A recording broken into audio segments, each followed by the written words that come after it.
الحمد للہ حمدا کثیرا کما امر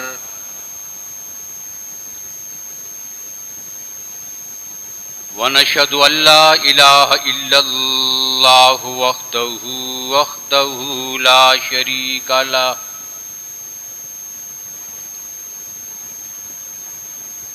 شریک لہ فی الخلق والامر ارغاما لمن جحد به وکفر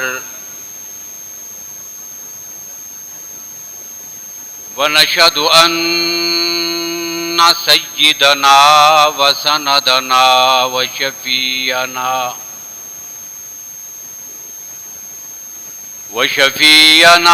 محمدا عبده ورسوله اما بعد فاعوذ باللہ من الشیطان الرجیم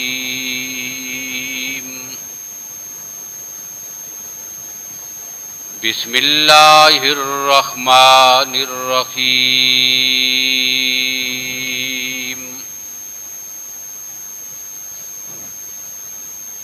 ان اللہ یأمرکم ان تؤدوا الامانات الی اہلہا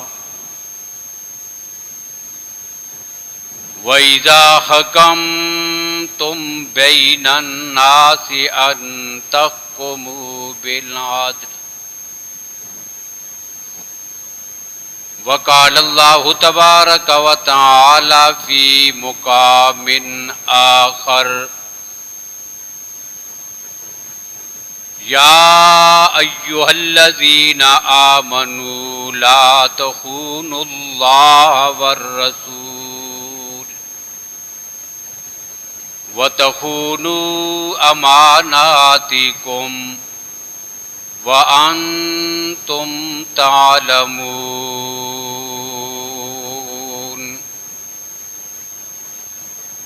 صدق اللہ مولانا العظیم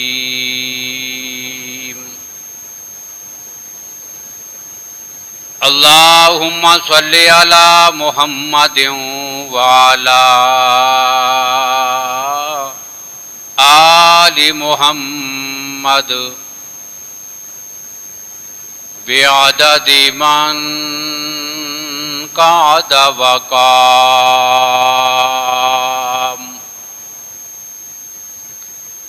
وصلی علی محمد وعلی آل محمد بعدد من صلی وصام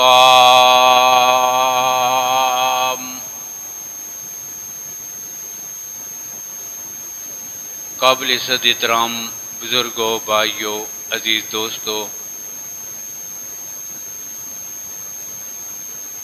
گزشتہ جمعہ میں گناہوں کے حوالے سے کچھ باتیں آپ کی خدمت میں عرض کی تھی۔ اصطلاح میں، لغت میں گناہ کسے کہتے ہیں، پھر گناہوں کی اقسام ہیں، وہ گناہ کے جو ظاہری ہیں، کچھ گناہ وہ ہیں جو باطنی ہیں۔ پھر یہ بات بھی اسی میں ذکر کی تھی، کچھ گناہوں کا تعلق حقوق اللہ کے ساتھ ہے اور کچھ کا تعلق حقوق العباد کے ساتھ ہے۔ پھر گناہوں کی تقسیم میں ہی ایک تقسیم یہ بھی ہے کہ کچھ گناہ صغیرہ ہیں اور کچھ گناہوں کو گناہ کبیرہ کہتے ہیں۔ اب صغیرہ کون سے ہیں اور کبیرہ کون سے، یہ بات بھی میں نے عرض کی تھی۔ اب اسی حوالے سے کچھ وہ گناہ کہ جو کبیرہ ہیں اور ہم بری طرح ان گناہوں میں مبتلا ہیں، ان میں سے ایک کا ذکر آج کی گفتگو میں آپ کے سامنے میں نے کرنا ہے۔ جو آیات میں نے آپ کے سامنے پڑھی ہیں اس سے آپ کو یقیناً یہ اندازہ ہو گیا ہوگا کہ جس کبیرہ گناہ کا ہم نے آج ذکر کرنا ہے وہ خیانت ہے۔ آیات میں اللہ رب العالمین نے خیانت سے روکا ہے اور امانت داری کا حکم فرمایا ہے۔ ان اللہ یامرکم ان تؤدوا الامانات الی اہلھا، اللہ تمہیں اس بات کا حکم فرماتے ہیں کہ تم امانتیں ان کی حقداروں تک پہنچاؤ۔ سورہ انفال میں اللہ رب العالمین فرماتے ہیں یا ایھا الذین آمنوا لا تخونوا اللہ والرسول، اللہ اور اس کے رسول کے ساتھ بھی خیانت نہ کرو، وَتَخُونُوا أَمَانَاتِكُمْ، اور آپس کی امانتوں میں بھی خیانت نہ کرو، وَأَنْتُمْ تَعْلَمُونَ، حالانکہ اس چیز کی قباحت کو تم اچھی طرح جانتے ہو، یہ مسئلہ سب کو پتہ ہوتا ہے۔ اور قرآن پاک میں سورہ مومنون میں ایک بات اللہ رب العالمین نے ارشاد فرمائی کہ جہاں سے اس سورت کا آغاز ہوتا ہے قد افلح المومنون، ایمان والے ہی فلاح کامل حاصل کریں گے، کامیابی ایمان والوں کے لیے ہے۔ اب یہ ایمان والے کون ہیں؟ تو رب العالمین ان کا تعارف کرواتے ہوئے ایک خوبی ان کی یہ گنتے ہیں والذین هم لاماناتہم وعہدہم راعون، کہ جو اپنے وعدوں، اپنے معاہدوں اور اپنی امانتوں کا لحاظ اور خیال رکھتے ہیں، یہ ایمان والے ہیں۔ تو جو بات ہم نے ذکر کرنی ہے وہ یہ ہے کہ بڑے بڑے کبیرہ گناہوں میں سے ایک گناہ ہے خیانت کرنا، اور اس کی جو ضد ہے اس کو کہتے ہیں امانت داری، خیانت اور امانت داری۔ اب یہ دونوں ایک دوسرے کے متضاد ہیں۔ اب ہمارے ہاں جب امانت کا لفظ بولا جاتا ہے تو ہم اپنے ماحول کے مطابق اس کا ایک چھوٹا سا محدود سا مفہوم لیتے ہیں۔ کسی سے بھی پوچھو نا یا اس کے سامنے ذکر ہو کہ اس کا امانت کا، امانت دار آدمی ہے جی، یہ امانت ہے۔ تو امانت کا معنی ہم یہ سمجھتے ہیں کہ کسی کو کچھ پیسے دے دیے امانت کے طور پر، یا کوئی چیز اس کے پاس تھی تو وہ واپس ٹھیک ادا کر دے تو یہ امانت داری ہے، اور اس میں دینے سے انکار کر دے یا گڑبڑ کرے تو یہ خیانت ہے۔ بس ہمارے یہاں امانت کا اتنا سا مفہوم ہے، جبکہ شریعت میں امانت اور خیانت کا مفہوم بڑا وسیع ہے۔ یہ شریعت کی ان اصطلاحات میں سے ہے کہ جن کا معنی اور مفہوم بڑا وسیع ہے۔ اب امانت کا معنی کیا ہے کہ ہر وہ چیز جو میرے ذمے مجھ پہ لازم ہے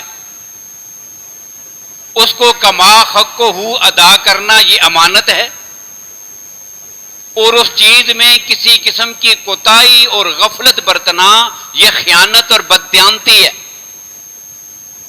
یہ اس کی تعریف ہے۔ دوسرے لفظوں میں جو میرے ذمے حقوق ہیں،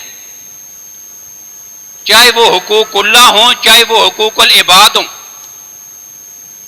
ان سب کا ادا کرنا یہ امانت داری ہے، اور ان کی ادائیگی میں کمی کرنا، کوتاہی کرنا، سستی برتنا یا غفلت اختیار کرنا یہ خیانت ہے۔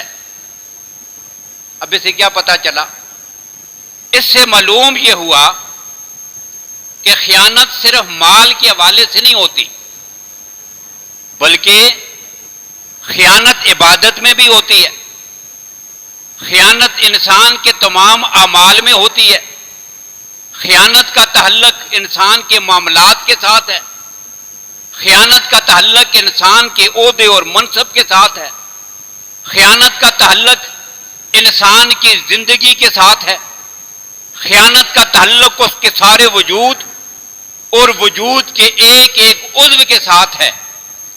اب اس سے پتہ کیا چلا کہ زندگی ایک مسلمان کے پاس امانت ہے، عالم کے پاس علم ایک امانت ہے، والدین کے پاس اس کی اولاد امانت ہے، استاد کے پاس اس کے شاگرد امانت ہیں، ایک مالدار کے پاس اللہ کی طرف سے دی ہوئی دولت امانت ہے، ایک عہدے اور منصب والے آدمی کے پاس یہ عہدہ امانت ہے۔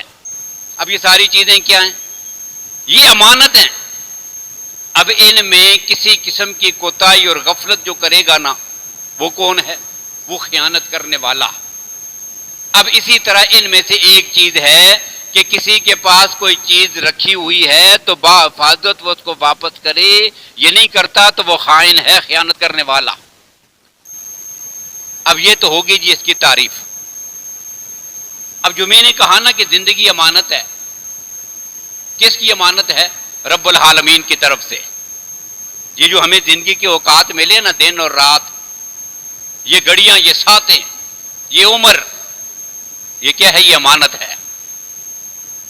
اب ایک آدمی اسے گناہوں میں صرف کر رہا ہے، اللہ کی نافرمانی میں لگا ہوا ہے۔ اب یہ اللہ نے زندگی عطا کیا نا، یہ کیا کر رہا ہے؟ اس میں خیانت کر رہا ہے۔ اور یہی وجہ ہے کہ کسی بندے کو یہ اختیار حاصل نہیں کہ وہ دنیا کے کسی مسئلے سے تنگ آ کر خودکشی کرے۔ اب کئی لوگ پوچھتے رہتے ہیں، سوال ہوتا ہے، سوال کیا ہوتا ہے کہ جب جان میری اپنی ہے، میں تنگ آ گیا تو میری مرضی ہے، میں ختم کر دوں۔ اس میں کسی اور کو کیا تکلیف ہے؟ تو پھر شریعت جو ہے وہ خودکشی کرنے والے کے بارے میں اتنی سخت وعید کیوں سناتی ہے؟ اس کے بارے میں یہ سخت رویہ جو حدیث میں بیان ہوا، یہ کیوں ہے؟ بڑی شخصیات کو، اہل علم کو، بزرگ ہستیوں سے روکا گیا کہ ایسے آدمی کے جنازے میں بھی شرکت نہ کریں، عوام اس کا جنازہ پڑھ لے، مقتدر شخصیات جنازے میں بھی شریک نہ ہوں۔ اللہ کے نبی صلی اللہ علیہ وسلم فرماتے ہیں کہ جس حالت میں، جس آلے کے ساتھ، جس ذریعے سے اس نے اپنے آپ کو قتل کیا، آخرت میں جہنم میں یہ عمل بار بار کرتا رہے گا، یہ ہمیشہ کے لیے اس کی سزا ہے۔ اب یہ کیوں ہے؟ اس لیے کہ یہ جان اللہ نے مختصر سا اس جسم کو استعمال کرنے کا اختیار مجھے دیا ہے، لیکن اس جان کا مالک کون ہے؟ اللہ کی ذات۔ اب یہ زندگی اور جان میرے رب کی امانت تھی، اب اگر میں نے اس کو ضائع کیا نا جان بوجھ کر، تو میں نے خیانت کی ہے۔ میں نے کیا کیا؟ خیانت کی ہے۔ اب ایسا آدمی کیا ہے؟ خائن ہے۔ اب اسی طرح اہل علم کے پاس جو علم ہے وہ کیا ہے؟ وہ امانت ہے۔ اب جو اس میں کمی بیشی کرتا ہے وہ کیا کرتا ہے؟ خیانت کرتا ہے۔ ایک عالم سے مسئلہ پوچھا گیا، وہ جانتا ہے، اسے اس مسئلے کی حقیقت کا پتہ ہے، اسے چاہیے تھا کہ وہ عوام کو بتائے، لیکن اپنے کسی لالچ کے لیے، کسی ڈر کی وجہ سے، کسی منصب اور عہدے کے لیے، کسی وجہ سے وہ نہیں بتاتا، تو یہ آدمی کیا ہے؟ یہ خیانت کرنے والا ہے۔ اور نبی اکرم صلی اللہ علیہ وسلم نے ایسے آدمی کے بارے میں فرمایا کہ جس آدمی سے مسئلہ پوچھا گیا، فَقَتَمَهُ، اس مسئلے کو چھپا دیا، پھر کیا ہوگا؟ اللہ کے نبی فرماتے ہیں جب قیامت کے دن آئے گا نا اللہ کے دربار میں، اُلْجِمَ یوم القیامت بِلِجَامٍ مِّنَ النَّارِ، جس طرح جانوروں کے منہ میں لگام ڈالتے ہو نا کچھ کھا پی نہ سکیں، بالکل اس طرح ان کے منہ میں جہنم کی آگ کی لگام پڑی ہوگی کہ جو زبان حق کہنے سے چپ رہی ہے، یہ امانت میں اس عالم نے خیانت کی ہے، مسئلہ نہیں بتایا۔ اور یہ بات اللہ کے نبی صلی اللہ علیہ وسلم نے فرمائی، اذا ظہرت الفتن وبالبدع وسبت اصحابی فلیظہر العالم حلمہ ومن لم یفعل ذلک فعلیہ لعنۃ اللہ والملائکۃ والناس اجمعین لا یقبل اللہ صرفا ولا عدلا، کہ جب فتنے پھیل جائیں، بدعتیں عام ہوں، میرے صحابہ کو برا بھلا کے کہا جا رہا ہو، پھر عالم پہ فرض بنتا ہے کہ وہ حق بات کو لوگوں کے سامنے بیان کرے، اور جو ایسا نہیں کرتا اس پر اللہ کی، سارے فرشتوں کی، سارے مخلوق کی لعنت ہے۔ لا یقبل اللہ صرفا ولا عدلا، نہ اللہ اس کا کوئی فرض قبول کرتے ہیں نہ اس کا کوئی نفل قبول ہوتا ہے۔ اب یہ کیا ہے؟ یہ علم اس عالم کے پاس امانت تھا، اس نے کیا کیا ہے؟ خیانت کی ہے۔ اب اسی طرح ایک آدمی کے پاس عہدہ اور منصب، یہ کیا ہے؟ امانت۔ اب اس ضمن میں شریعت جو ہماری رہنمائی کرتی ہے نا، وہ دونوں کے لیے ہے، دونوں کے لیے، عوام کے لیے بھی اور جن کو اقتدار کی کرسی پہ بٹھا دیا گیا ہے ان کے لیے بھی۔ شریعت دونوں کے لیے انسانوں کی رہنمائی کرتی ہے۔ اب یہ جو امانت ہے، اس امانت کی ادائیگی کی بات ہے۔ اللہ اپنے بندوں کو کیا کہتے ہیں؟ ان اللہ یامرکم ان تؤدوا الامانات الی اہلھا۔ یہ عہدہ اور یہ منصب جو اس کے اہل ہیں، یہ امانت آپ نے ان کے سپرد کرنی ہے۔ کسی نااہل آدمی کو منتخب کر کے کسی عہدے کے لیے آپ نے سلیکٹ نہیں کرنا، اور اگر ایسا کرو گے تو پھر کیا ہوگا؟ پھر نبی اکرم صلی اللہ علیہ وسلم نے ایک فرمان میں ان کے لیے 4 باتیں ذکر کی ہیں۔ کیا فرمایا؟ جو کسی نااہل آدمی کے حوالے عہدہ سپرد کر دیتا ہے، یہ آدمی ملعون ہے، اس پہ اللہ کی لعنت ہوتی ہے۔ ایک بات کہی۔ دوسری بات اللہ کے نبی صلی اللہ علیہ وسلم نے فرمائی، اللہ نہ اس آدمی کا کوئی فرض قبول کرتے ہیں نہ اس کا کوئی نفل قبول کرتے ہیں۔ جو کسی نااہل کو کیا کرتا ہے؟ منتخب۔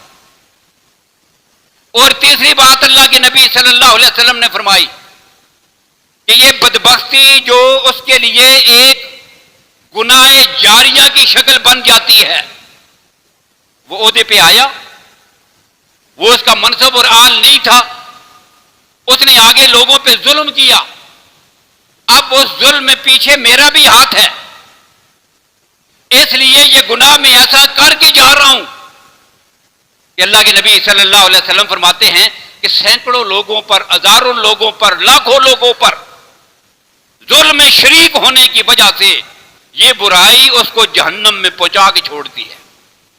اس لیے عوام کا کام کیا ہے؟ ان کے ذمہ کون سی امانت لگائی گئی ہے کہ وہ جب کسی کو عہدہ دینے کے لیے ان کا ہاتھ اس میں شامل ہو نا، اس میں وہ دیانتداری کا ثبوت دیں۔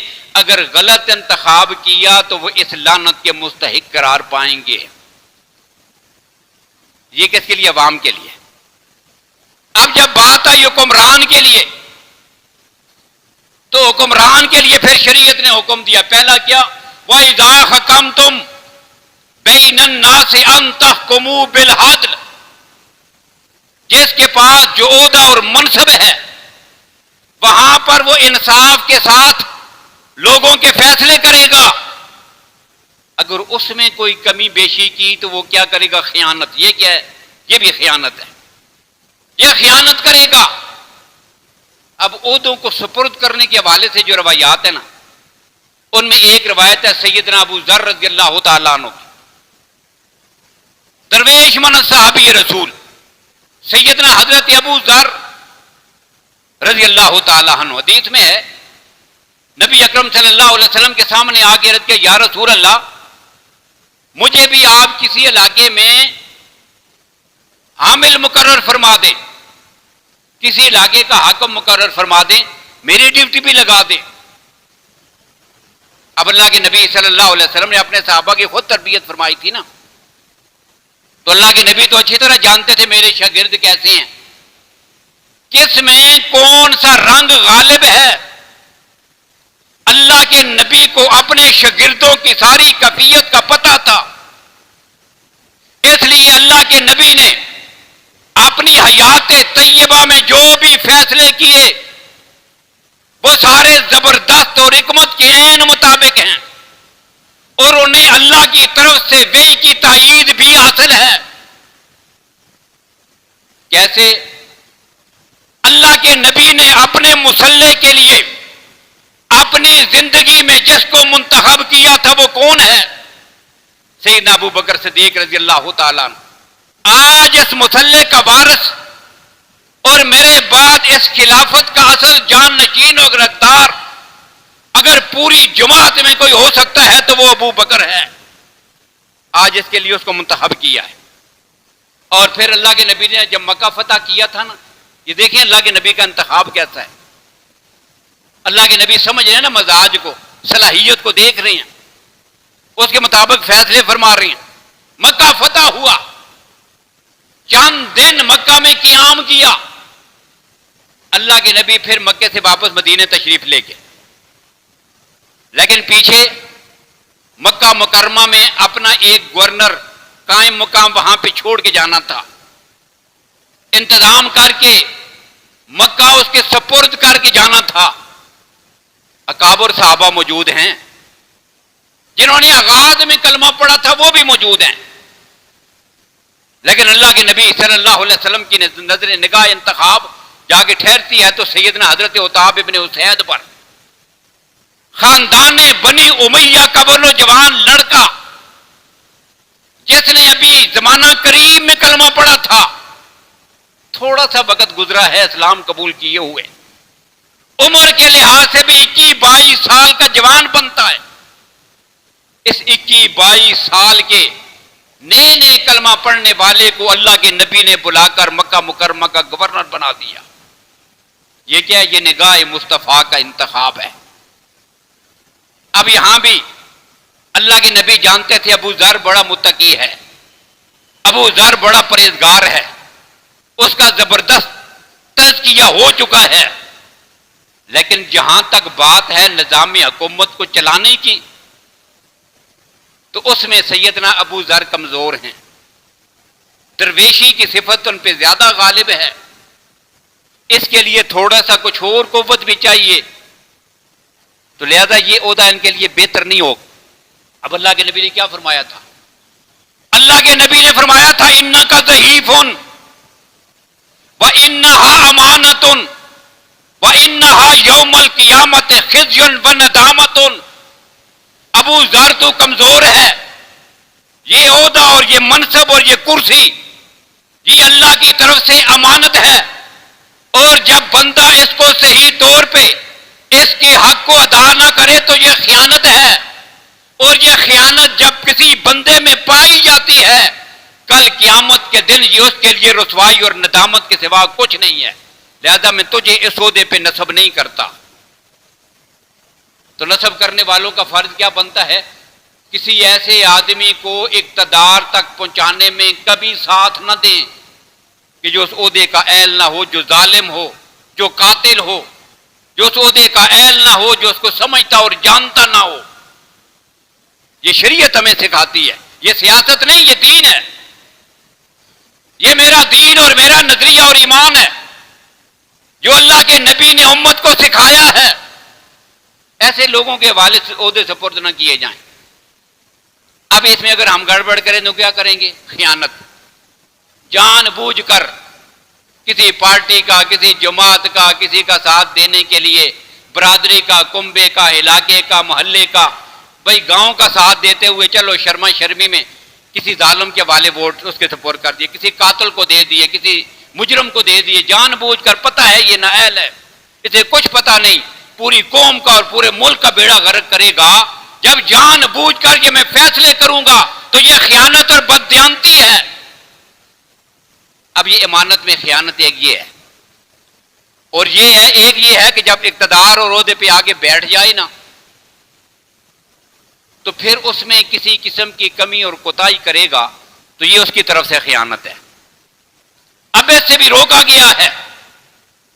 سیدنا فاروق اعظم رضی اللہ تعالیٰ عنہ وہ یہ فرمایا کرتے تھے کہ 22 لاکھ مربع میل کی حکمرانی میں لو ان دابتن عصورت بالعراق لکنت مسئولا عنہا یوم القیامہ. لوگوں، اگر دریا کے کنارے پر کوئی کتا بھی بھوکا اور پیاسا مر گیا تو کل حضرت عمر اس کی طرف سے جواب دہ ہوگا. اب یہ ہے جی امانت داری کہ پوری رعایا کا پتہ ہو لوگوں پہ کیا گزر رہی ہے. اگر اس میں گڑبڑ کرے گا تو کیا ہوگا؟ یہ بھی خیانت ہے. یہ کیا ہے؟ خیانت، گناہ کبیرہ خیانت ہے. اور کتنا خیال تھا، رات کو گشت کرتے ہیں، دیکھا کہ کچھ لوگ باہر سے سفر کر کے آئے، خیمہ لگایا شہر کے باہر. فاروق اعظم رضی اللہ تعالیٰ عنہ خیمے کے قریب چلے گئے، دیکھا کہ بوڑھی عورت ہے، آگ جل رہی ہے، اس پہ ایک دیگچی رکھی ہے اور نیچے آگ جل رہی ہے. چولہے کے قریب چھوٹے چھوٹے بچے بیٹھ کے رو رہے ہیں. اب یہ قریب گئے، پوچھا کیا مسئلہ ہے؟ کہنے لگی جی میں بچے رو رہے ہیں اور کھانے کے لیے کچھ نہیں ہے، ہم مسافر ہیں، ابھی یہاں پہنچے ہیں، اور یہ میں نے پانی رکھ کے ویسے ہی نیچے آگ جلا دی ہے بچوں کو تسلی دینے کے لیے، بس روتے روتے سو جائیں گے اور کیا ہے. اب کیا کیا، فوراً واپس آئے، کھانے پینے کی چیزیں بوری میں ڈالی، اپنی کمر پہ لا دی اور لا کر سیدھا بڑھیا کے خیمے میں پہنچا دی. اب یہ وقت کا حکمران ایسا کرتا ہے. یہ ہے جی، یہ امانت ہے، یہ امانت داری ہے. لا کر بڑھیا کے پاس رکھی، کھانے کی چیزیں نکال کر اسے کہا کہ یہ ابھی پکیں گی اور پھر بچے کھائیں گے اور سو جائیں گے. اب بڑھیا کہتی ہے جی آپ تو ماشاءاللہ بڑے زبردست آدمی ہیں، عمر کی بجائے تو آپ کو ہمارا خلیفہ ہونا چاہیے تھا، عمر کو تو ہمارا پتہ ہی کوئی نہیں ہے. تو وہ کہنے لگے عمر کو کیا پتہ ہے کہ تو ابھی رات کو یہاں پہنچی ہے، وہ تو اپنے گھر میں ہوگا. اب بڑھیا نے ایک جملہ کہا، اس بڑھیا نے کہا تھا کہ وہ چرواہ بھی کوئی چرواہ ہے جسے اپنی بکریوں کا پتہ نہ ہو، اور جس حکمران کو اپنی رعایا کی حالت کا پتہ نہیں وہ بھی کوئی امیر المومنین ہے. جس بڑھیا کے الفاظ ان کے منہ پہ کہہ رہی ہے، اور اسے یہ بھی نہیں پتا کہ جو کچھ میرے ساتھ یہ برتاؤ کرنے والا ہے یہی امیر المومنین ہے. حضرت عمر فرمانے لگے عمر تو اس سے تو زیادہ یہ بوڑھیا جانتی ہے کہ حکمران کیسے ہوا کرتے ہیں. یہ ہے جی امانت، اور اس میں گڑبڑ کریں گے تو کیا ہوگی؟ خیانت. تو امانت اور خیانت کا مفہوم اس سے زیادہ وسیع ہے. پھر اسی مفہوم میں یہ بات بھی شامل ہے، والدین کے پاس اولاد کیا ہے؟ امانت. ان کی حق شریعت نے بتائے، یہ حق ہے. اچھا نام رکھے، کھانے پینے کا انتظام کرے، اچھی تعلیم و تربیت دے. اب اس میں کمی بیشی کرے گا تو کیا کر رہا ہے؟ خیانت. ایک آدمی نے مجھ سے کوئی بات پوچھی، بات کرنے کے بعد وہ اٹھ کے چلا گیا. اب یہ بات اس کی ہوئی میرے پاس کیا ہے؟ امانت. اگر اس کی اجازت اور کہنے کے بغیر میں نے کسی دوسرے آدمی کو جا کے بتا دی، یہ کیا ہے؟ خیانت. اور اللہ کے نبی صلی اللہ علیہ وسلم نے ایک جملہ یہاں پہ اور بھی ارشاد فرمایا. اللہ کے نبی صلی اللہ علیہ وسلم فرماتے ہیں ایک آدمی سے مشورہ پوچھا گیا، وَهُوَ يَعْلَمُ أَنَّ غَيْرَهُ أَرْشَدَ فَقَدْ خَانَهُ. یہ حدیث کے الفاظ ہیں. ایک آدمی سے آ کر کسی دوسرے نے پوچھا کہ میں یہ کام کر رہا ہوں، مجھے اس بارے میں کیا کروں؟ مشورہ دو. لوگ ایک دوسرے سے پوچھتے ہیں نا، بھائیوں سے بھائیوں، ایک بھائی دوسرے سے پوچھتا ہے، پڑوسی سے پوچھتے ہیں، ایک دوسرے سے آدمی پوچھتا ہے، ضرورت پڑتی ہے. اب ایک آدمی نے آگے پوچھا جی مجھے مشورہ دیں کہ میں کیا کروں.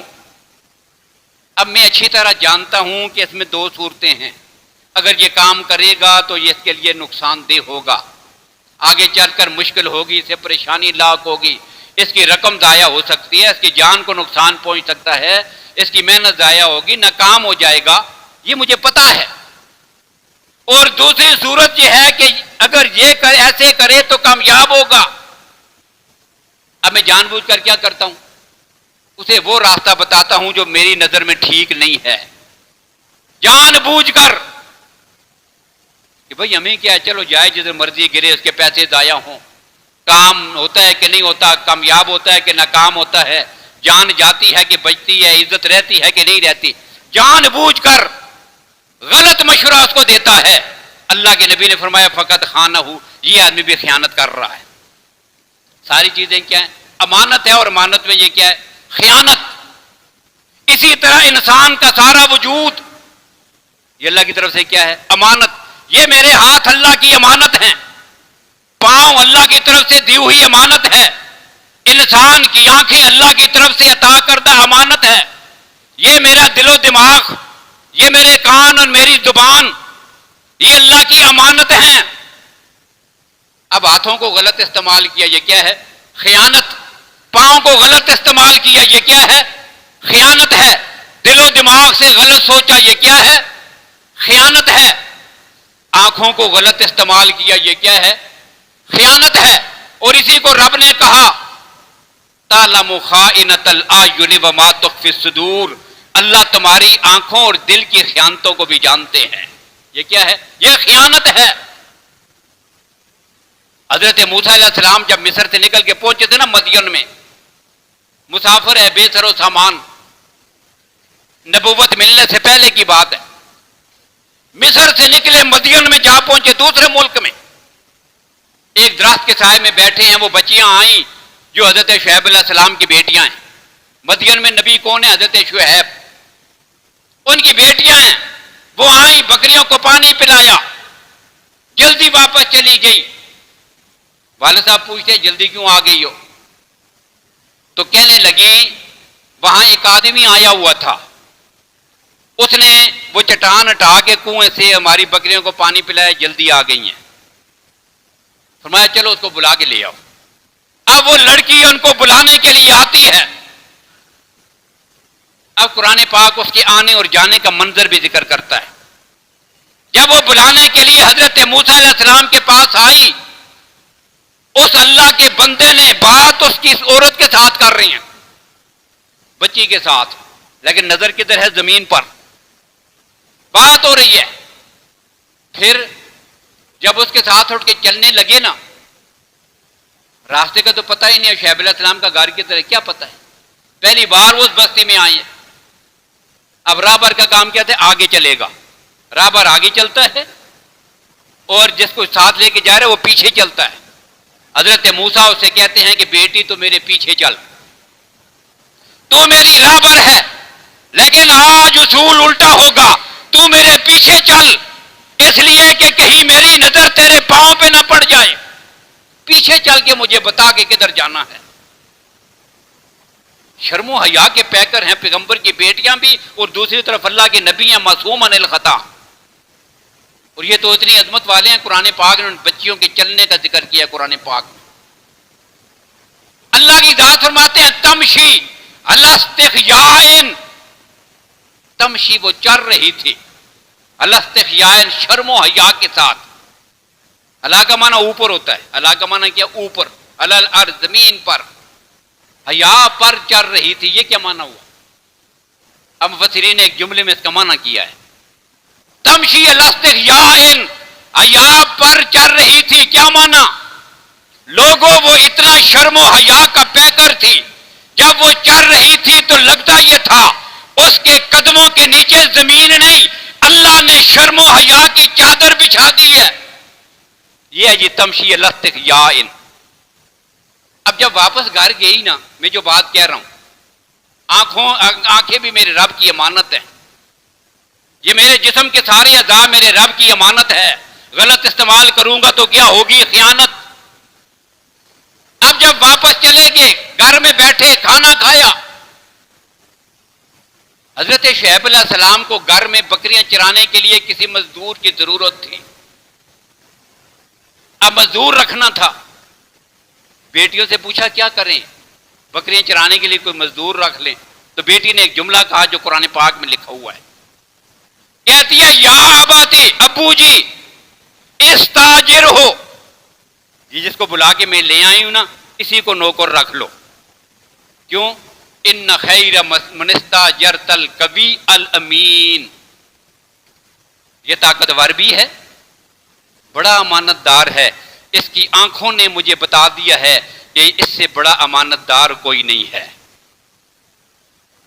آنکھیں بھی اللہ کی امانت ہے، میرا دل بھی اللہ کی امانت ہے، میرا ہاتھ بھی، میرے پاؤں بھی، میرے ساری قوت بھی، تو یہ امانت ہے، اس میں گڑبڑ کی تو کیا ہوگی؟ خیانت۔ اس امانت میں بھی خیانت نہیں ہے۔ مشورہ مانگا گیا تو اس میں بھی صحیح مشورہ دینا اور راز کو راز ہی رکھنا، یہ امانت ہے، اس میں گڑبڑ ہوئی تو خیانت ہے۔ اور سورہ انفال کی جو آیت میں نے خطبے میں پڑھی تھی نا، خطبے میں پڑھی ہے سورہ انفال کی جو آیت، اب اس کے شان نزول میں بھی ایک دلچسپ واقعہ لکھا ہوا ہے۔ کیا؟ غزوہ خندق ہوا، غزوہ احزاب، بڑے لشکر اکٹھے ہو کے آئے، مدینہ طیبہ پہ حملہ ہوا۔ اب باقی یہودیوں کو تو نکال دیا گیا تھا، صرف ایک قبیلہ یہودیوں کا مدینے میں تھا۔ کون سا قبیلہ؟ بنو قریظہ۔ انہوں نے حضور کے ساتھ معاہدہ کیا ہوا تھا، ہم تمہارا ساتھ دیں گے، باہر سے آنے والے کسی دشمن کا ساتھ نہیں دیں گے۔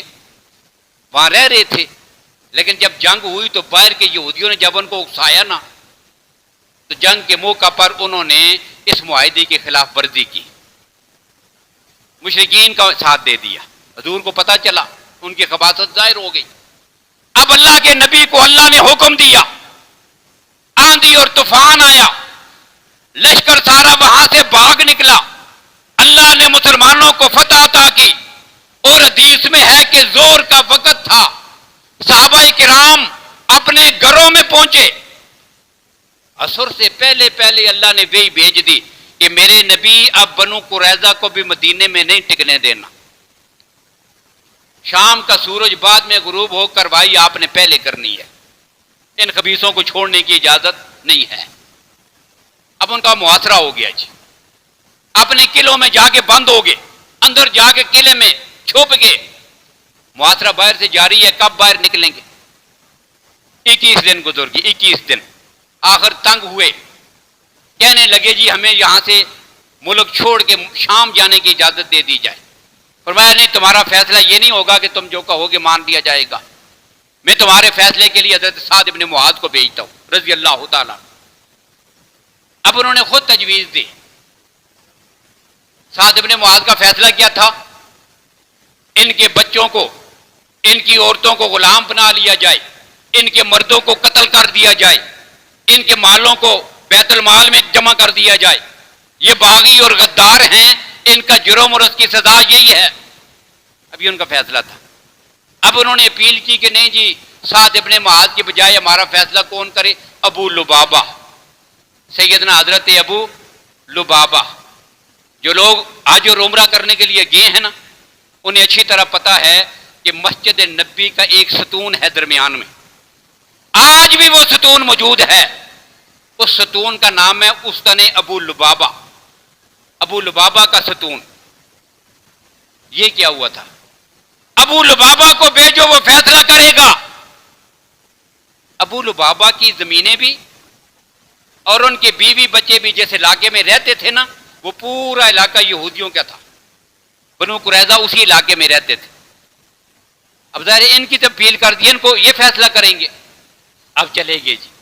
اور جب وہاں پہنچے، اب دیکھا وہ ساری عورتیں بھی بچے بھی اکٹھے ہو، چینا رونا چیخنا شروع کر دیا، ان کو رحم آیا۔